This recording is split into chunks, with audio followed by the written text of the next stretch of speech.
Bismillahirrahmanirrahim. Assalamualaikum warahmatullahi wabarakatuh. Baik, kembali lagi di channel Sains Biologi. Oke, pada video kali ini saya akan bahas seputar PIP Madrasah ya, yaitu Q&A seputar PIP Madrasah, yang mana masih banyak dari teman-teman yang belum melakukan verbal dan juga masih banyak yang bertanya mengapa NISN-nya itu tidak muncul di kartu digital KIP ya, atau kartu KIP digital ya. Oke, sebelum kita lanjut ke pembahasan, bagi teman-teman yang belum subscribe channel ini ya, silahkan di subscribe terlebih dahulu, dan juga jangan lupa untuk nyalakan lonceng notifikasi ya, agar nanti teman-teman tidak ketinggalan update-update terbaru dari channel ini ya. Oke, yang telah subscribe terima kasih ya, mudah-mudahan channel ini bisa terus memberikan manfaat. Oke, langsung saja ya kita ke pembahasan. Oke, teman-teman silahkan login ya ke pipmadrasah.kemenak.go.id. Kemudian teman-teman pilih, oke saya ulang dulu ya, ini misal ini belum login. Nah, nanti akan tampil seperti ini ya teman-teman. Kalau misal belum login, ini tampilan pertama dashboard dari PIP Madrasah ya. Teman-teman silahkan pilih login. Nah, ini login. Teman-teman, ini masih banyak juga yang bertanya untuk username dan passwordnya. Nah, untuk username yaitu menggunakan NSM, dan passwordnya itu juga menggunakan NSM ya. Jika misal masih belum melakukan penggantian password, nah teman-teman silahkan klik login. Nah, login akan tampil seperti ini. Nah, di sini yang paling banyak dari teman-teman yang tanyakan yaitu mengenai kartu KIP digital ini. Nah, di sini ada yang mengatakan kenapa di kartu KIP digital itu tidak muncul untuk NISN-nya. Misalnya ini kalau di saya ya, saya itu sudah muncul. Kenapa bisa muncul ya untuk kartu Indonesia Pintar Digital ini? Kenapa NISN-nya ini sudah muncul? Karena saya itu sudah melakukan konfirmasi data di e-verbal PIP ya, atau di e-madrasah. Nah, di sini saya sudah melakukan konfirmasi. Jika misal teman-teman itu belum melakukan konfirmasi data di verbal PIP, otomatis di kartu NISN-nya ini atau NISN siswa di sini itu belum muncul. Nah, itu ya untuk jawaban yang bagi teman-teman yang menanyakan kenapa NISN kosong ya. Karena ini juga banyak sekali yang menanyakan hal demikian. Kemudian selanjutnya, nah ini juga banyak yang menanyakan kenapa tiba-tiba ada muncul sinkronisasi ulang emis. Nah, fungsi dari sinkronisasi ulang emis ini yaitu kalau misal data siswanya itu ada yang penerima namun ternyata ini belum tercover di nominasi. Nah, ini bisa teman-teman coba lakukan sinkronisasi ulang.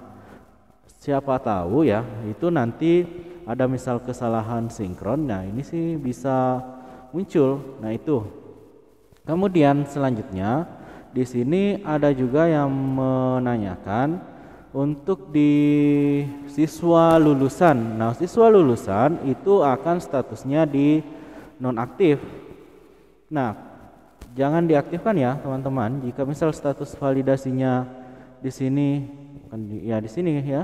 Untuk siswa yang keluar atau lulusan itu nanti akan muncul di sini sebagai siswa lulus. Nah, di sini dia akan statusnya di nonaktif ya, atau dia di residu. Bukan di residu ya, atau di validasi ya. Nah, di sini di validasi ini akan muncul di sini sebagai siswa yang tidak aktif. Nah, teman-teman itu tidak usah diaktifkan ya kalau sudah lulus atau pindah. Teman-teman abaikan. Namun jika misal dia masih masuk nominasi dan sudah lulus, nah itu teman-teman bisa menonaktifkan ya. Nah, itu sebenarnya fungsi dari verbal PIP ini yaitu memverifikasi dan memvalidasi data siswa, yang mana misal siswa tersebut sudah keluar ataupun sudah lulus namun masih masuk ke dalam daftar nominasi ya. Itu fungsi dari verbal PIP sebenarnya ya, teman-teman. Nah, kemudian banyak juga bagaimana siswa kelas 7 yang sekarang itu banyak yang tidak tercover dalam nominasi. Nah, untuk siswa kelas 7 itu nanti akan masuk ke dalam penerima PIP untuk di tahap kedua di tahun 2022. Nah, terfokus pada tahap pertama ini siswa yang menerima PIP untuk tahap pertama yaitu siswa yang menerima tahun lalu.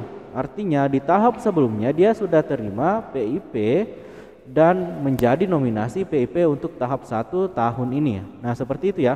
Bagi siswa yang tahun lalu itu tidak menerima PIP, artinya untuk tahun ini dia akan masuk di tahap kedua sebagai usulan madrasah. Nah, nanti teman-teman, ini mudah-mudahan teman-teman itu nanti akan bisa mengusul siswa yang belum ditetapkan sebagai nominasi PIP. Nah, teman-teman bisa mengusul.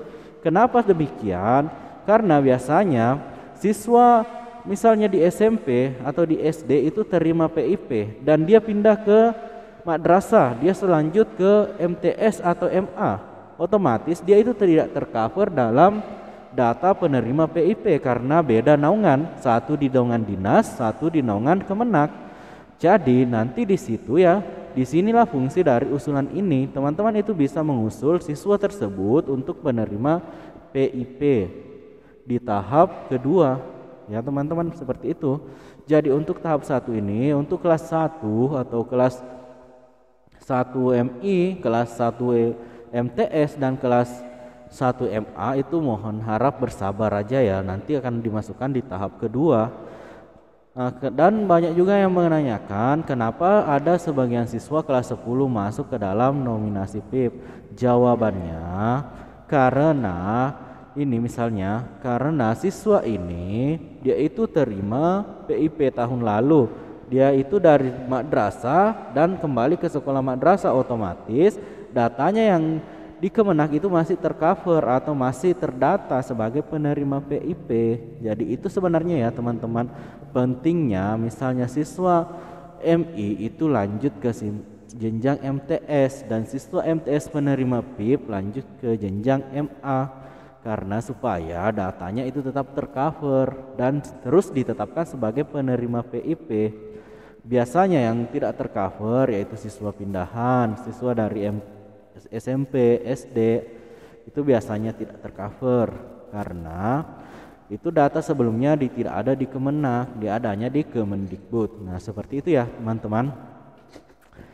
Oke, mungkin masih ada yang kurang jelas ya teman-teman. Nanti teman-teman silahkan tanyakan di kolom komentar aja ya. Kalau misal masih ada yang kurang jelas dari penjelasan saya, silahkan teman-teman tanyakan di kolom komentar. Oke, mungkin cukup ya untuk pembahasan atau Q&A kali ini. Mudah-mudahan ini bisa menjawab sebagian besar dari pertanyaan teman-teman. Jika misal ada yang lebih tahu atau lebih bisa menjelaskan, teman-teman boleh komen ya di kolom komentar, atau ada dari penjelasan saya yang salah, silahkan teman-teman perbaiki di kolom komentar ya. Kalau misal ada kekurangan, saya mohon maaf. Ingat ya teman-teman, jangan lupa untuk subscribe ya, agar nanti teman-teman tidak ketinggalan update-update terbaru dari channelnya. Oke, lebih dan kurangnya mohon dimaafkan. Sekian, wassalamualaikum warahmatullahi wabarakatuh.